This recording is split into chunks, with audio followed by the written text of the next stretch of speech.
mwese nabayambiriye mva nari mbakumbuye mbese ariko namwe ndabizi neza ko mwari mwumve ko iminsi yari ibaye myinshi tuzongera kubonana mutongera kumbona mutongeye kunyumva mbese murabizi rero ko ubu buzima hari igihe bitameze neza ndabibaza iminsi bitameze neza ariko ubu ngubu meze neza cyane rero nagarutse tugiye gukomerezaho mbese ntabwo muzongera kumbura nk'uko byagenze mbijeje ko ubu ngubu mugiye kumbona umva navuga se ngo umunsi ku wundi baza ari amasaha ku yandi gusa nari mbakumbuye rero nongeye kwishimira ko hari namwe nkomeje gushima abantu bose bagiye bakora subscribe abasharinze babona rero ndabashimiye mwese rero ikintu kidaye namwe murebe ukuntu nari maze iminsi nahari murumva ko mba mbese mfite ibintu byinshi byo kubabwira byinshi cyane byinshi ariko uno munsi ikintu kinzanye murabizi ko abantu benshi twagiye tuganira navuye no kwa Rose abantu benshi bakanyandikira bakamvugisha kandi aba Rose TV show ndabasuhuje aba John namwe njya mbabona ndabasuhuje ariko mbanza no kubanza kubasaba imbabazi hari ikiganiro merutse gupostinga nicyo nyine namerutse gukora nari nagikoresheje telefoni n'amajwi atavuga neza rero munyihangane ko nari nabahaye video itagaragara neza harimo n'umuntu wigeze nabonye wateye comment ariko ntago twakora ibintu bibi kameme hari byiza ubwo ni ukugerageza nyine tuba tugerageza rero mwihangana bo byabagabiye ntago bizongera mwebwe aha naje ngo tuganire kuri kino kintu hari umuntu wamamagaye mu bantu bagiye bamamagara benshi aramamagara arambaza pasi bite se kweki wiyakiriye ni iki cyabiguteye tugana ibintu nyine ndamubwira ngo noneho ngo uzadufashe uganire ku muntu aba nta cyizere yifite ati nta mumuga nyine mfite atari ko n'ubundi mba numva mpora mbabaye nababajwe n'abantu bambwira nakuze abantu bambwira ko ndi mubi still n'ubu ngubu igikomere ndagifite mba numva nyine ndi mubi sinyiseka sinyigira gute ati rero icyo kintu mbana nacyo buri munsi ati rero nabonye ukuntu wisekera wimereye numva binkoze ku mutima ndavuga hari imbaraga nakubonyeho mbwira se ni ukubera iki mba numva se kubera iki abana ari abana babi bambwiye ko ndi mubi nyine uri kumva ikintu cyamukoze ku mutima guhera icyo gihe ntago arongera kwishima ariko araza kubona ikiganiro ndabizi ikintu cya mbere nicyo kintu ushaka ko tuganira cyo kwiyakira cy'ibikomere tuba dufite bitwafektaho hari rimwe hari umushuti wanjye twigeze kugenda icyo gihe twari turi muri siporo twambaye amakabutura iwe rero yari afite inuze igera ahantu yambaye simburangingo iri hejuru tugenda mu muhanda bakatureba baseka bagirana barike nyine babiza abantu n'ubu ni nk'iyo niyambariye ijipo igihe ujya kubona ukumva buri muntu wese yagize ngo ariko guys nta biba birenze biba ari ibintu bisanzwe sibyo icya mbere ijipo bajya kwirema ntago bavuze ngo izambara umuntu ufite amaguru icya kabiri ntago bajya gukora siporo bategetse ngo umuntu azakora siporo ariko afite amaguru rero biba bisanzwe icyo gihe rero abantu baraseka umushuti kuva icyo gihe ntago arongera kujya muri siporo mbabwisha ukuri niyo mbwiye ngo tujye muri siporo arambwira mbabarira ibyari uzabubwira rero rikumva hari igihe abantu nk'umuntu aduca intege twebwe bigahita biba igikomere kuri twebwe ariko ikintu cya mbere kidufasha tujye tubanza tumenye ngo ubundi muri njyewe harimo iki ubundi muri twebwe abantu tuba dufite ikintu kitwemeza muri twebwe n'ikindi kiduhakanya rero iyo muri twebwe muri wowe mo imbere ijwi riguhakanya yo ryabaye rinini ukaryumva birorohera babandi baguca intege kugira ngo baziguke ariko nimba muri wowe yo wemereye ryajwi rigukomeza ryajwi riguha icyizere ryajwi rikubwira ngo uri mwiza ryajwi rikubwira ngo urashoboye iyo waryemereye ukaryumva ntago babandi baguca intege bagira bate bari guca intege rero nese mvuga ngo blaming abantu kuba baguca intege blaming abantu kuba bakubwiye nabi banza blaming wowe ubwawe ese mbere yo kubikubwira basi we wari ubizi kuri mwiza, ubundi ku giti cyawe urabizi kuri mwiza, ku giti cyawe urabizi ko ushoboye, ku giti cyawe rero yo ubizi ko ushoboye, ubizi neza ko uri mwiza ugomba kwishima. Iyo wabanje kubisobanukirwa ku giti cyawe bikorohera no kubyumvisha babandi. Ugasanga rero nimba bambwiye ngo pasi ngo n'ubundi we ntabwo ushoboye mbise ndakara, bivuze ngo nanjye muri njyewe n'ubundi nari mbizi neza ko nashoboye, kuko ntabwo byamworoheye kugira ngo ni nkaho yakoze n'ubundi kuri cya kintu nari isanzwe ifite, cya cyizere ntari nifite n'ubundi yagikozeho, n'ubundi mbita numva ko nta cyizere ngo mwakubwirwa. Rero ikintu namubwiye nawe ndi kubwira wowe ufite igikomere, barakubwiye ngo umeze gutya, barakubwiye ngo uri mubi, barakubwiye ngo ntushoboye, ndagira ngo ubwire ngo ikintu kihagarika, ikintu cyagufasha ni ukubanza wowe ukiyemeza muri wowe, ukiyemeza muri wowe ukavuga ngo kuko naremwe n'Imana, kuko Imana yandemye yabitekerejeho, yangize gutya yabitekerejeho, bivuze ngo nibyo byanjye, bivuze ngo nibyo byiza. Ikindi kandi ntabwo njye avuga ngo nta muntu mubi, ni ukuri physically gutya umuntu akubwiye ngo uri mubi iki, ni ukuri nta muntu mubi. Impamvu mvuga ngo nta muntu mubi kubera iki se? Bafashe nk'umusazi, bano nyine baba barasazi bari mu muhanda barya ibintu basa nabi, kumva bakamwiza wari mwiza. Tujya tubona abasazi tukavuga ngo shawo ngo abasore yari mwiza, cyangwa se ngo uriya mu mama yari mwiza ngo ariko sha yabaye umusazi, bitewe n'ukuntu asa nabi ntabwo ushaka kumukunda. Nyine ntabwo ushaka kuvuga ngo reka mujyane mu rugo mwiteho mugire gute, cyavuga ngo uriya mukobwa ni mwiza nubwo yabaye umusazi, reka mujyane mwoze mwambike. Noneho ku ruhande bakazana n'undi babandi muvuga wenda ngo ku isura si beza, ngo ni babi, tukamuzana aho hagati. Wahitamo si wahitamo wa undi bavuga ngo si mubi ni mwiza, bivuze ntabwo biba bikuyeho yuko kuba afite icyo kintu wowe udafite bivuze ngo ni mubi, bivuze ngo ni iki. Rero iyo wamaze kubyumva muri wowe ko kuba waba mwiza niwo ugomba kubyiremamo, niwo ubanza kubimenya muri we, kuko sinzi ntabwo njya nemera gucika intege cyangwa numve ngo umuntu ibyo ashaka ngo ngewe aba ari byo mbahoya, ngiye mbanza kumva muri ngewe. Rero muri wowe iyumvishe ko uri mwiza, iyumvishe ko nyine kuba udasa n'akanaka, kuba udasa n'akanaka niko biri, nyine wiyakire wowe ubwawe. Namwe rero abantu mukomeretsa abantu kumva umuntu ati se ubundi wowe useka iki kandi umeze gutya na gutya, guys arabizi neza ko ariko ameze, ibyo bintu wibimwibutse. Rero kuba nawe rero umeze gutyo wibigira igitangaza, wibigira kuko ntabwo wishyuye, nta nubwo wagiye kubisaba, warabihawe kandi ubihabwa utabisabye. Kandi na wa wundi utarabihawe ntabwo yagiye kuvuga ngo nimubime cyangwa se ngo mubime, mwese nta mahitamo mwagize ko mufite ibyo bintu. Rero mworoherane, ahubwo murememo abantu icyizere aho kubakinete. Nimba uwo muntu ari mubi umuzi neza ko ari mubi, wimwibutsa ko ari mubi, ahubwo murememo ikintu mwese. Ubundi se bavuze ngo ishusho y'Imana mwumva iki? Bwira mugenzi wawe ngo urasa n'Imana.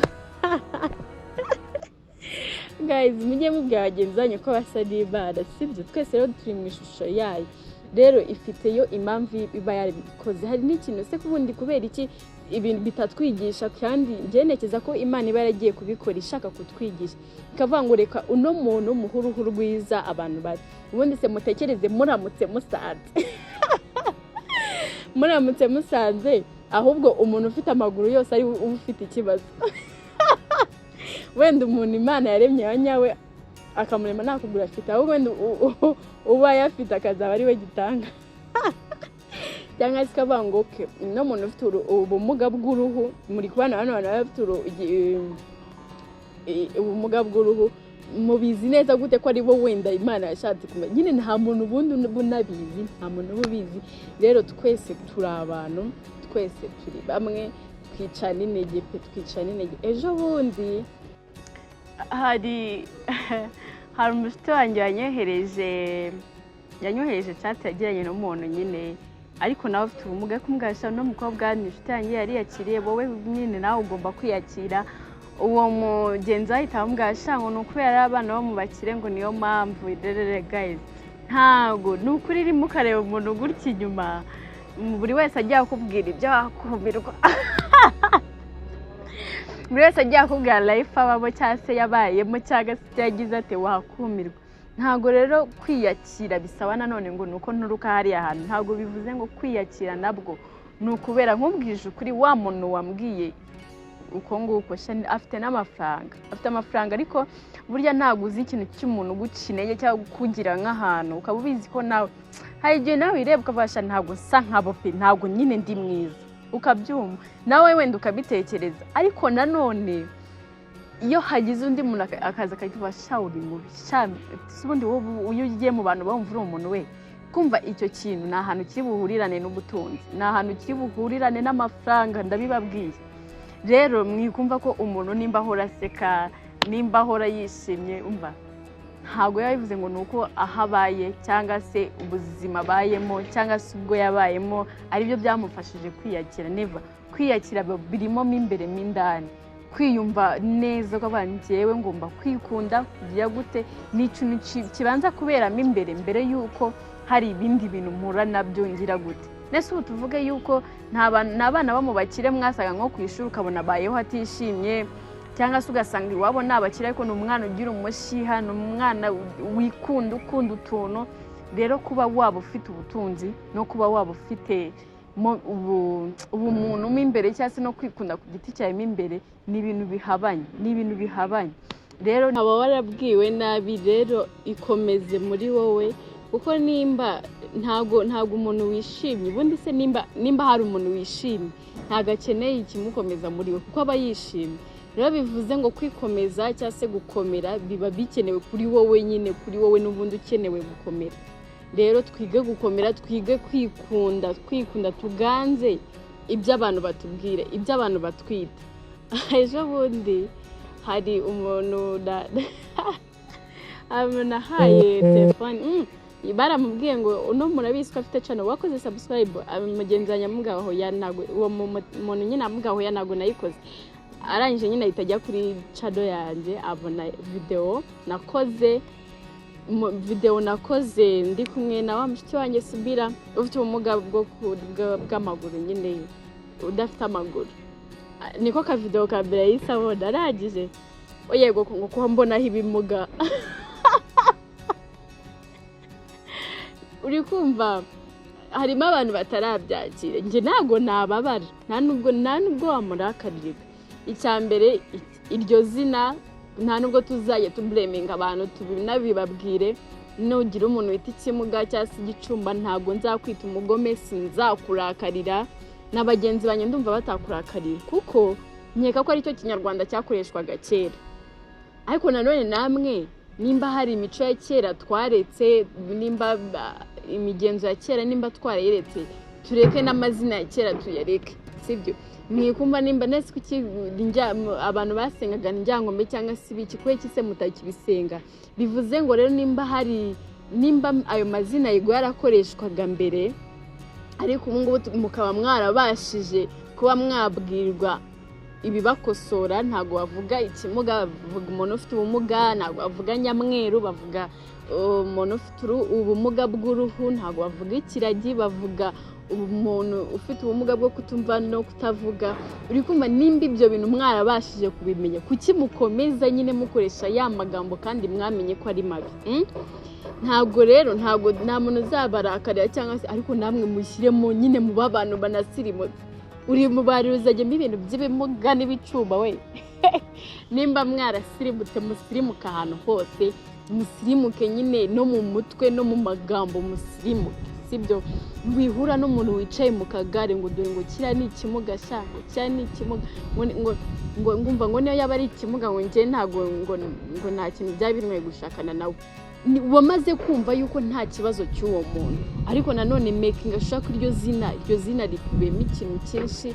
Impamvu rero ari amazina akoreshwa ngo kimuga cyari ayo mazina afite nyine kinabisobanuye. Nimba unyise kimuga ntago birangirira kuri iryo zina pe, ntago birangiye kuri iryo zina, ahubwo iryo zina hari icyo risobanuye, ni ikintu kidafite akamaro, kidashoboye, kitagize gute.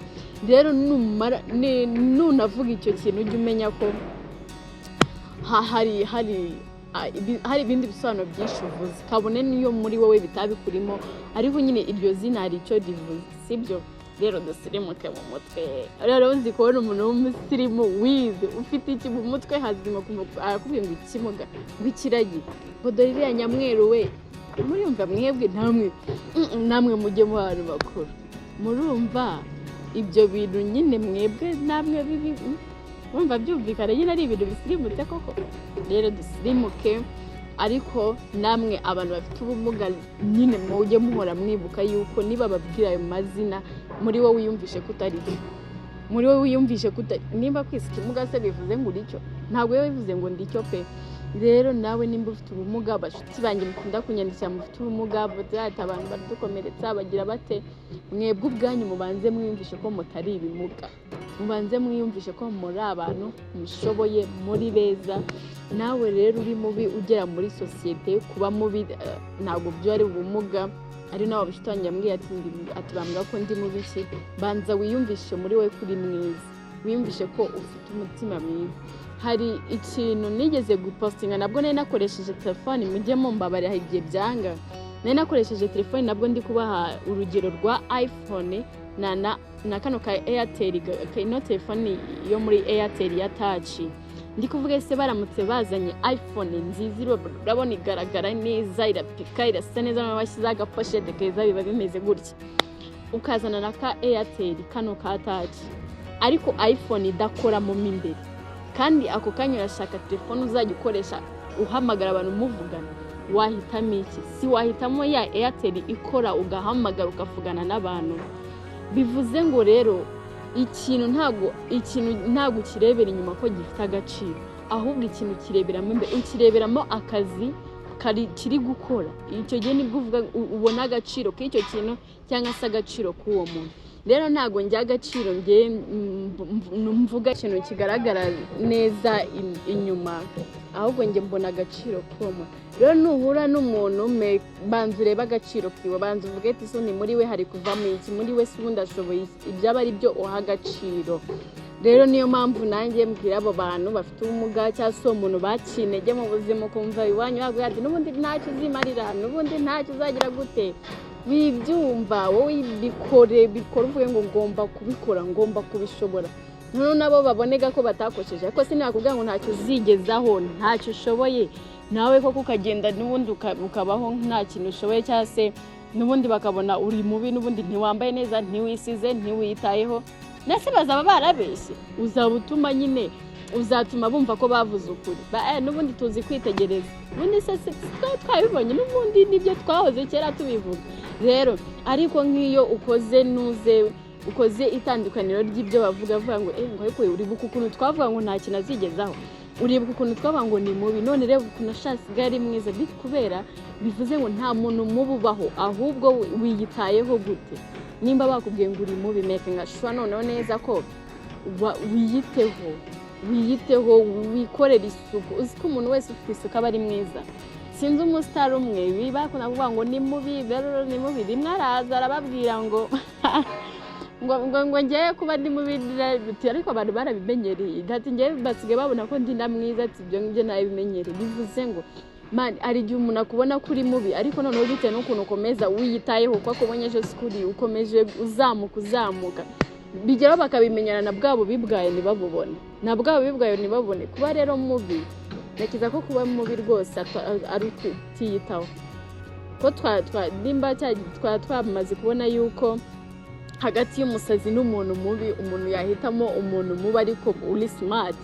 Bivuze ngo rero umuntu aba mwiza ari uko yiyitayeho.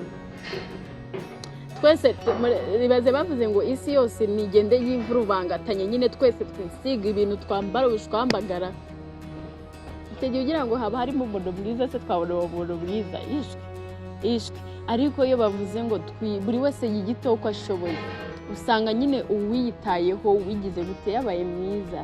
Rero wowe babwiye kuri mubi ntabwo uri mubi banza witekereze muri wowe ubundi uvuge ngo ngiye ubundi ndi muntu ki ngiye ubundi sibundi sinagirira akamaro umuntu sinagirira akamaro igihugu. Nusanga ufite ufite akamaro hari uwo ufitiye akamaro hari societe ufitiye akamaro igihugu urimo ugifitiye umumaro uri mwiza pe uri mwiza. nimba ubasha kubyuka ukoga ukisiga ukajya mu kazi kawe cyangwa se n'akazi ufite ariko hari impamvu utagafite nuko utarakabona, ubeho mu buzima bwawe n'abantu. Abo bantu noneho bagunjye hari ikintu njya nkora simbizi nimba ari kibi muzambwiye muri komenti. Njyewe umuntu wese ugerageza kumbwira nabi kunshintege kumulosinga nta bwoba njya ngira, mbitanga ukaraba kabone niyo nari waba uri umuntu urende wangeza ahantu kure, ariko nkumva nyine mu mutwe wawe uri kunshintege uri kumbonamo umuntu udashoboye, mbitanga uhunga, umva ndaguhunga nakwereka ko twavugana tutavugana nta kintu bimbwiye, kuko nta kindi kintu mba nkeneye. Sinkeneye ngo supporting ngumaye amafaranga, sinkeneye ngo uhore umbwira ibintu byo kumbeshya byiza. Oya, nkeneye kumbwira ngo pa nawe wabikora, pa nawe wabigeraho, pa uzi ko nawe wagira gutya na gutya, uzi umuntu ukubonamo icyizere. Rero twige kugirira abandi icyizere, twikumva yuko nimba njye Paz ushaka kubuza icyo cyongereza cyawe, ese ari abantu benshi bazi ibyongereza bazi biki ariko bari mu buzima buraho. Umugabo mu muhanda yaracanganyukiwe ariko kumva icyongereza aradudubiza, ariko yewe watekereza ko uzi good morning gusa ukabona ahantu uri ukabona ibintu uri gukora ni byiza. Rero ntabwo ibintu byose byatugirira akamaro, ntabwo ibintu byose bitugira akamaro, ahubwo kuba duterana imbaraga nk'abantu, duterana imbaraga, dufashanye dushyigikirane, tugire gute wica mugenzi wawe intege. Nimba waragize Imana iyo nzobe ukayibona, nimba waragize Imana ayo maguru ukaba uyafite, nimba waragize Imana ayo maboko yose ukaba uyafite, nimba waragize Imana ibyo bintu byose ukaba ubifite, ntago ari ubushake bwawe, ni ikintu wahawe ushobora no kwakwa. Rero nimba uri kubona umuntu wacyatswe cyangwa se n'umuntu utaragihawe, my dear mutera akabaraga, umumotive, umwumvishe ko nta kibazo, hari ikintu nawe yakora. Rero bitabaye ibyo ko ubundi iyo wahawe haba hari ishuwe ebyiri, yo kwakwa cyangwa se ukagumana. Rero tubeho tuzi neza ko nimba njye Pasi hari icyo mfite nshobora no kucyakwa, cyane ko hari ikintu ikirenze, nta kintu kirenze ubuzima nibwo Imana yaduhaye, kandi nabwo igihe kigeze ubuzima turabwakwa. Ubusuramwe urumva ko nimba Imana yakwaka ubuzima ukagenda, urumva itewe ubwoba no kuba yakwaka ukuguru cyangwa yaguhaye cyangwa amaguru cyangwa iki, kandi warabyiratanye. Rero tumenye ko tubisobanukirwe, inshuti tubisobanukirwe.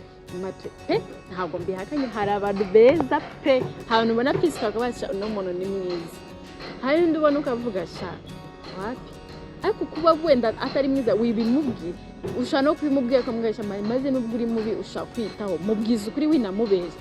Nimba koko wowe ubyemera ko hari umuntu mubi, mbwe mani nubwo uri mubi wakwigira isuku, wakwita kandi waba mwiza, cyangwa se nyine ntiwiratene nawe ubwo bwiza Imana yaguhaye, kuko shaka yarabiguhaye ikabukwaka. Kandi nta nubwo wese tuvuge yuko abantu bose bapfa baba ari babi. Mujya mubona abantu Imana yakubuzima ari babi, ahubwo usanga ari nabeza, usanga ari umumama mwiza, usanga ari umupapa mwiza, usanga ari inkumi yari nziza, usanga ahubwo ugasanga ukavuga ngo shanga usubungo kubera icyo nguyu yagiye ngo wareba dore ngo habura gupfa abatagize ibyo bamaze hagapfa abantu bazima. Umuntu wese ugihumeka aba ari muzima. Rero bivuze ngo kuba Imana igeraho ikatwaka ubuzima, nuko nyine bivuze ngo ibyo twahawe tuzongera tubyakwa. Rero wikwiratana ubwo bwiza bwawe, hari igihe kizagira ukabwakwa, nawe uri mubi kumva ko uri mubi, kuko igihe kizagira nawe ububi bwawe nyine Imana nyine nimba urupfu rutajonjora, bivuze ngo no muri ubu buzima turimo dushatse ntabwo twaba tujonjora ibintu byiza, ibintu bidufitiye umumaro, ibintu bifitiye sosiyete akamaro. Twebwe turebe ibiri kuduteza imbere, turebe ibiri gutuma mugenzi wacu yishima, turebe ibiri gutuma mbese tubaneho mu bumwe, tubaneho mu kubana neza, mu gukundana, mu kwishima. Rero dukomezanye kandi twumve yuko kuba nyine ibyo byose hari ibitageze neza n'ibyagenze neza, ibyaremwe neza, ibitararemwe neza, tubyumve, tumenye ko buri muntu wese yaje hano ku isi kugira ngo agire message atanga.